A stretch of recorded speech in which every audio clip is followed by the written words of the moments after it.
Leads through the vine. Come on, I gotta calm down. I gotta get to a different pocket, man. There's a video about the goat, Uncle Iroh, and today we're gonna be talking about, just the fact that your path is always yours. Something that he talks about a lot in Avatar: The Last Airbender. He helps Zuko find his path, and a big thing that I kind of relate to him is like, I don't know if Shifu said. I think Shifu said this in Kung Fu Panda, but the idea that like I'm not trying to force you to be someone that you're not. I'm not trying to force you to be someone I want you to be. I'm trying to help you find you. That's not me forcing myself on you. That's not me forcing you down a path. That is me telling you to acknowledge the crucible that forges who you are. And something that Iroh states is that no matter how far you go down a path, you can always turn around. There is no like, oh, I'm here, I'm stuck. It's like he gave Zuko that chance to redeem himself. Even Iroh, like the idea of Iroh being who he is him not allowing his past and his nation to find him. Iroh is not just someone from the Fire Nation, which alone will make you this gristled, rigid person. They believed firebending was from aggression. You look at the beginning of Avatar, before Zuko goes with the dragons and figures out the nature of firebending, he grunts every time he firebends. Like he does that every time. Yet when Iroh bends, it's just Even when Zuko bends later, it's just rigid, not rigid, fluid movement, because fire can burn. Yes, what Jiang Jiang said, but fire flickers. Fire, the same way fire can weld, it can what's the word, cauterize, which can protect a wound from getting infected. Fire has the ability to protect, and it's fluid, and that is why even amongst firebending, when Iroh learned from the waterbenders, he learned to redirect lightning, to take. Now I just sent that shit straight to my heart. I'm dead. Well, the heart's really lower, but like, you know what I'm saying? But the idea that you don't have to be this rigid person, and back to what I was saying, he is not just someone from the Fire Nation. He is the son of Fire Lord Azulon. That was the son, if I'm not mistaken, if I'm getting timelines right, of Sozin. So it's Sozin, the dude who named the comet, and it was beefing with Roku. Then it's Azulon, his son. His son had two sons, and that's Iroh, and that's Ozai. A little bit of brief lore. I gave this in the Zuko video. Ozai essentially packed up his pops. It was really Zuko's mom. She gave him a poison that was undetectable. He gave it to his father, Azulon, and then he passed, and then he took the Fire Lord title. The reason why is during the war on Ba Sing Se, Iroh lost his son, Liu Ten, and when he lost his son, Azulon was very understanding. He was like, yeah, you don't gotta do too much, son. I actually liked my grandson. I liked your son. Like, he was a good man. You feel me? He's a good general. And Ozai was like, nah, he a bit. You know what I'm saying? He shouldn't be moving like that. We still on business. And then that's when Azulon hit him with the, all right, bet. That's who Azula's named after, by the way. But he was like, all right, bet. You clowning your bit, bro. The general, the dragon of the, is it East or West? Dragon of the West. It's not East. It's gonna be West. It's gonna be West because I think the Fire Nation is based off of America, so I'm gonna assume West. That's like kind of ball knowledge right there. I think. Also, Avatar was made by Americans, so I'm gonna assume West. Dragon of the West. He was like, "You think it's so easy? Offer me up your firstborn son. I'm gonna slay that, and then if you can survive that, then you can have my position." And when Zuko's mom figured that out, she was like, "All right, we gotta find an alternative." Because Ozai wasn't hesitating. He didn't go, "You know what, Pops, you're right. I love my son." No, he went, "All right, bet. I'm giving that up."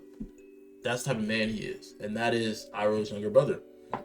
But Iroh doesn't carry that philosophy, despite being someone who waged the war on Ba Sing Se, a member of the White Lotus, someone with such an oppressive, not impressive, oppressive title, such as the Dragon of the West. He drinks tea. He lets his king nephew yell at him. "Oh, it's not the time for jasmine tea, Uncle.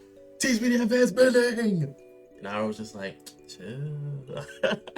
He's shit like he is a perfect indicator of like your past doesn't decide your future, and pain can redirect your path. It doesn't have to define your path. Zuko was not some a-hole. He was not some villain that was thinking just of himself. He was a villain because he was starving for the attention of his father. The same father who, instead of letting him fight a general, he probably would have whooped, because despite Azula being a crazy prodigy, Zuko's also talented. Oh, I forget his name. I'm forgetting his name. I'm blanking. Ozai. Ozai, instead of letting him fight the general for speaking at a turn, by giving a decent suggestion, goes, all right, son, box me, Nick. And he burns him. Not because Zuko lost fair and square. Mind you, it's an Agni Kai. It's a battle to the death. It's because Zuko didn't want to fight his own father. So even in the face of death, he chooses not to fight his father. Would Ozai do the same? No.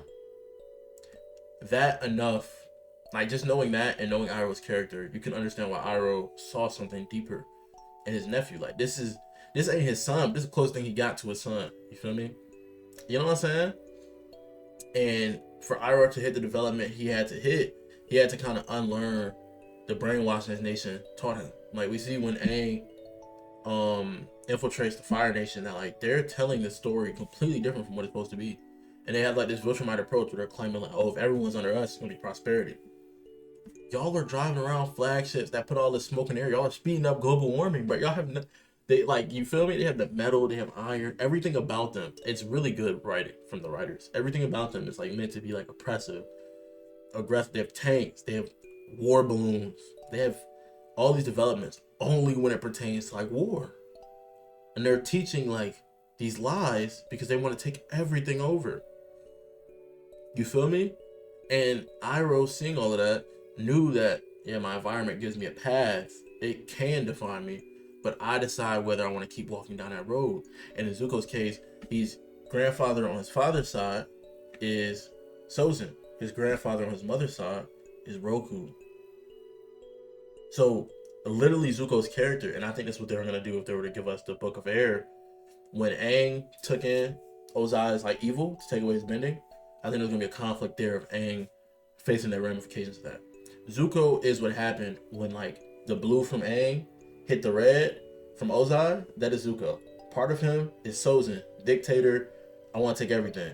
Part of him is Roku, a man dangerous enough to threaten, like convicted enough to threaten his best friend Sozin, but low key he had a, well, Sozin was hiding his activities. I'm not gonna say he didn't have the guts to finish him, but he didn't finish him off. He didn't pull a Kyoshi. And that's because Roku was good natured. He kept the dragon, but that was his pet. And when Sozin came to him in his time of aid, instead of coming at him on some beef and like, leave me alone, Roku was like, I knew you were a good guy, Sozin. That's what got him smoked out. You know what I'm saying? No disrespect. But a key part of Iroh's character, and part of like how you determine whether you continue walking your path, is that he literally says word for word to Zuko, it's time for you to look inward. Who are you and what do you want? You are letting your like outside people's appearances of you determine what you want to do. Oh, I'm gonna turn in Avatar. Father gonna love me again. Then what? Then what? He loves Azula. Does Azula does things for his praise? No, she just gets it. But you're making your entire personality, you want this praise. Then what? There's nothing. It's like a candle that is there's no wax around the fucking rope. It's just burning and burning and burning. Once he gets to the end of that, there's nothing. So when he came back home, he said, I'm angry. Zuko, where are you upset at? Are you mad at me? Are you mad at Dad?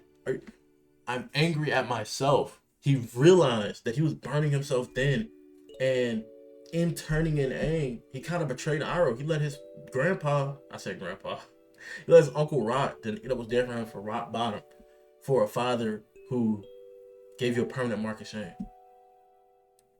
You feel me? That's important. Ozai is trying to force Zuko down a path while Iroh is guiding him as his uncle. This is not even his father, and he knows how to parent him better than his father does. Make that make sense? You feel me? This is Iroh, he puts growth over pride. He's a part of the White Lotus. Some of the most badass is of all time. What was that? Boomy, Paku, Zhang Zhang. I can't remember Sokka's master's name. But there's two firebenders there, Zhang Zhang and Iroh. Why is that? He don't have that ego. He don't have that pride. I can't work with these. I can't work with a Earth Kingdom after what I did to boxing. He doesn't have that pride. People was calling him fat. He didn't care. But when he went to prison and he needed to get it out the mud like that, he showed them it's why he was General Iroh. What? Trained and escaped prison, bro. Don't let your guard down, nigga. What? Even in the what am I looking for here? The not depictions, the implications of the fact that in prison, thematically, where he should have no choices, when he's in the most captivity, he makes a choice to get his shit out the mud. While Zuko becomes free once Iroh's in prison after he betrayed Iroh. Zuko's now free to do whatever he wants. He's no longer banished, but everything he does feels forced. Everything he does felt like he's being manipulated. Yet in captivity, Iroh still chooses preparation over like crying. Oh my nephew locked me up. Showing once again that your circumstances, your environment doesn't define your direction. It impacts your joint, but your decisions are what defines where you go. Iroh is someone who understands that he shouldn't defeat Ozai. The same way Zuko, and mind you, this is why it's like Zuko is Iroh's son. He takes on his beard and like his aesthetic in Korra, but also he tells his father to his face, while the calm is active, I'm not the one that's gonna whip your ass. That's not my job. Despite everything his father did to him, that's not my job. Iroh says, I'm not gonna whoop my brother, that's not my job. He probably could whoop his brother, who knows? He probably could, but he don't. He doesn't. He doesn't. Because he understands that some paths aren't his to take. That's wisdom over ego and believing everything is yours. You have to do everything in the world. It's like knowing what you're meant to do means you know what you're not supposed to do. You know what's not your responsibility. You know? And a huge part of Iroh being a part of White Lotus is he's a part of what liberates Ba Sing Se, the place he had under siege. So he truly speaks to like, you define your role in the world. You're not just one identity based off like 2 or 3 things that you might have done in the past. You're who you want to be. And that's truly why Uncle Iroh speaks to the fact that your path is always your own to achieve. Like no one else can determine what your path is. Iroh didn't find his path. He chose his path. He chose it again and again and again, because even though the world can influence you, it never owns your direction. Your life is not some type of road that you're stuck on. It's one you're constantly building and forging, whether in prison, whether free, whether fat, whether skinny, whether physically fit. You're constantly determining your own path. And just because that path is something you built with your own hands doesn't mean I can't go back on my word. That's ego talking. Because you built that path with your own hands, you can pick up those very bricks you laid and put them down somewhere else, because that's where you want to go. It's okay to have that. That's what it means to be human, and that's what it means to forge your own path. Thank you guys for watching. As always, you know what I'm saying, drop a sub. Check the description down below for the Discord so you can interact with members of the community and reach me regularly, put recommendations in for reactions, etc. But as always, you know, time to catch me next. Peace.